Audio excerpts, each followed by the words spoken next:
Bonjour tout le monde, je m'excuse de devoir faire ce vidéo dans la voiture, mais je suis pressé pour le temps pour arriver à la maison, voir des enfants avant la nuit.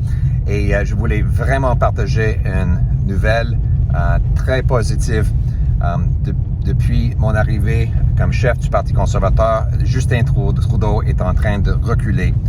Premièrement, il a dû reconnaître l'existence de l'inflation dont je parlais depuis 2 ans. Mais deuxièmement, et aujourd'hui, il a annoncé qu'il va reculer sur les vaccins obligatoires pour traverser la frontière.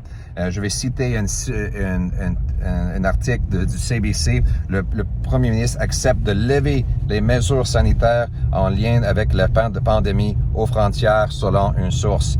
Donc, les gens vont pouvoir traverser la frontière sans être vaccinés. Ça leur permet la liberté de choix. C'est la liberté pour laquelle on se bat depuis longtemps. Et aussi, il va annuler, il va rendre l'usage du application ArriveCan volontaire. Donc, tu vas plus devoir utiliser ArriveCan. Tu auras la liberté de choisir.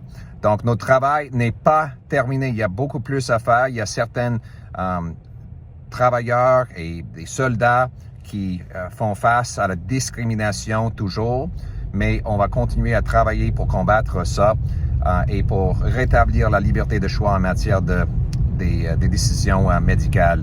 Mais pour le moment, il faut célébrer un peu. Nous faisons du progrès. Justin Trudeau ne ferait pas cet recul si vous n'aviez pas aidé à augmenter la pression sur lui. C'est les centaines de milliers de personnes qui ont voté pour moi dans la course à la chefferie. C'est les dizaines de milliers de personnes qui ont signé mes pétitions, qui ont mis la pression sur Justin Trudeau pour qu'il recule sur ces enjeux-là. Et on va continuer à ajouter de la pression pour rétablir la liberté de choix, pour que vous puissiez reprendre le contrôle de votre vie en rendant le Canada le pays le plus libre au monde.